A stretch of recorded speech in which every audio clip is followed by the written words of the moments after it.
Assalamualaikum warahmatullahi taala wabarakatuh. Salam Malaysia Madani, salam Kedah Sejahtera. Hari ini kita buat operasi penguatkuasaan di Taman Pelangi, penjajah Taman Pelangi. Tujuan asal kita buat operasi di sini adalah untuk kita nak buat penyusunan semula. Penjajah-penjajah sedia ada supaya penjajah-penjajah yang sedia ada ni lebih sistematik, mengikut kita punya syarat-syarat yang ditetapkan oleh Embas dan mengikut syarat-syarat pelaksanaan yang sedia ada. Tujuan kita buat operasi ni pun kita dah adakan satu libat urus pada 17 bulan November tahun 2025.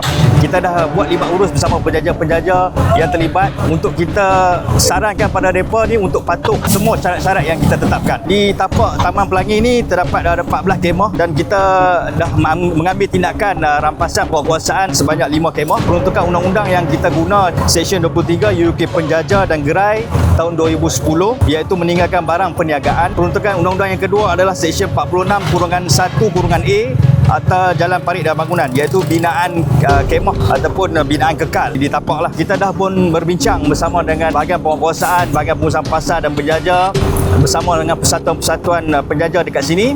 Kita bagi tempoh selama 7 hari untuk pihak mereka mengubahlah apa struktur-struktur yang ada. Senang kita kata clear lah. Kita bagi clear selama kita bagi tempoh 7 hari bermula hari ini. Niat kita nak bantu penjajah-penjajah asasnya untuk penyusunan semula lah supaya kita tengok keadaan-keadaan penjajah lebih sistematik dan mengikut semua spesifikasi ataupun syarat-syarat yang Embas dah tetapkan. Kita akan buat penyusunan semula di sini juga.